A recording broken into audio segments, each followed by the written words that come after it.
sure the last few days have been disappointing for you. Can you take us through, like, when you found out exactly what your injury was and your efforts to come back? Yeah, we found out. When did we find out? I think game 4. We did it after game 4.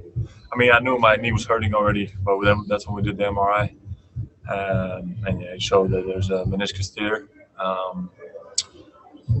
So yeah, I mean, I played through it to game 2 and game 3. You know, it happened in game 1 or like early in the game too. So I played those 3 games, but like game 2, I was going into after game 1, my knee was just locked. I couldn't. I'm like, I don't know if I can play in game 2. And then somehow I got it going, so I was like, oh, maybe I can keep this up.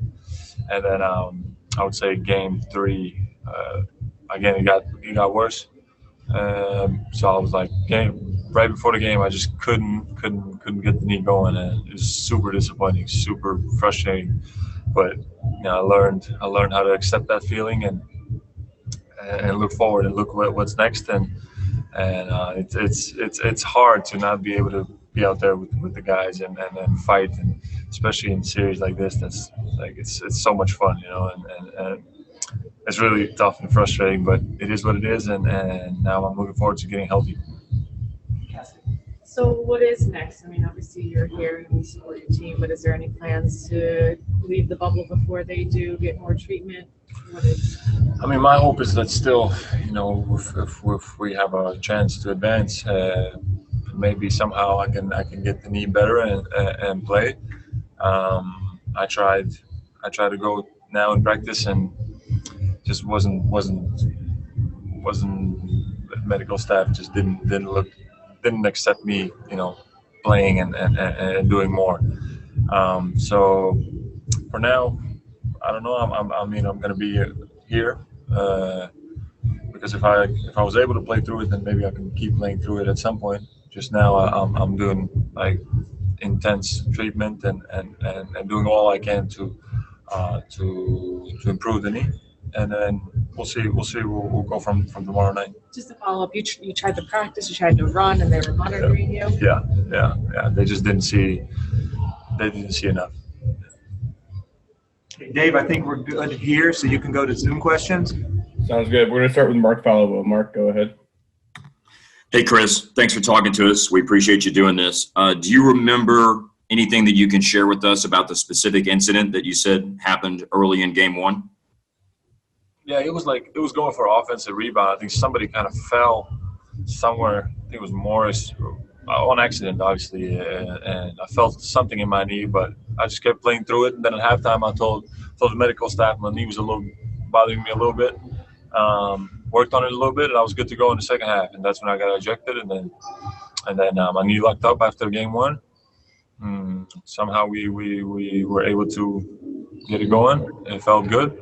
I got to thank the medical staff. They put crazy hours with me in the treatment room and in the weight room. But yeah, at this point, it was a little bit too much maybe, and they didn't want me to push it anymore. So we're here and we're going day by day. Okay, next up, we're going to have Tim McMahon from ESPN. Hey, KP, do you anticipate that this is going to have to be surgically repaired? I'm not sure. I haven't. We're hoping. We're hoping with the injections that I did that could help me and hopefully the meniscus can kind of I don't know how it works exactly, but repair itself or whatever with the injections and stuff. But it depends on how I'm gonna feel in the next few weeks, and then I think the medical staff is gonna make the decision whether I need to do something like that or not. Okay, next up, we're going to have Mac Engel from the Star Telegram. Kristaps, considering your injury with New York and now this, are you concerned at all about the future of your knees as an NBA player moving forward, or do you just think these are isolated incidents? I can't really be too worried about that. Both of them were contact injuries, and these things happen. What I can do is focus on the work that I can put in to make sure that I decrease the possibility of that happening. And that means strengthening everything and just trying to do all the preventive work I can, and that's in my hands. And again, it's a contact sport, and these things can happen. So I can't be too frustrated over these kind of things. Okay, next up we've got Davide.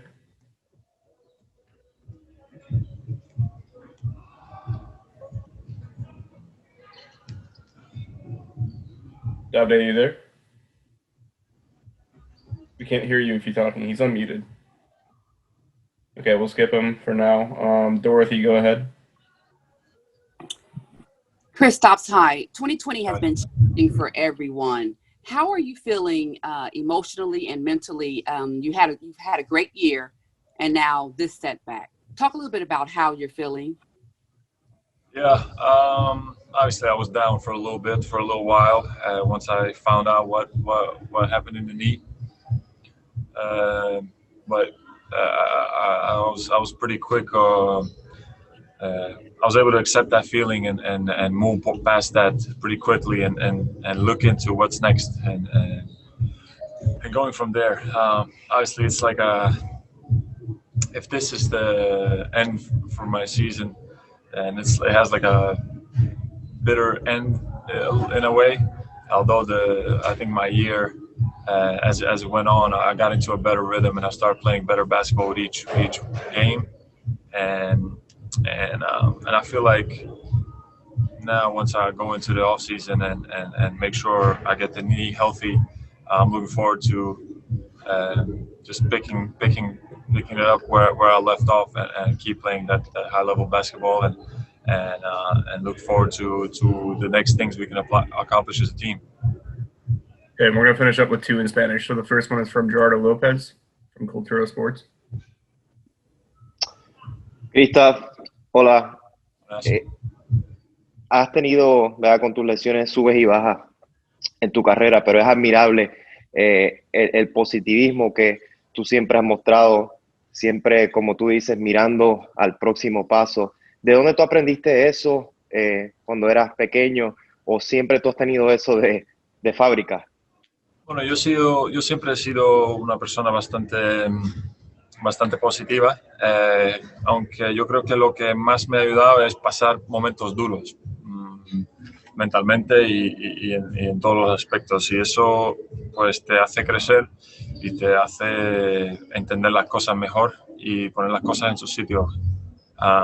Y bueno, tener una lesión grave como tuve hace 2 años, pues fue duro, y eso me hizo aprender muchas cosas y ser mucho más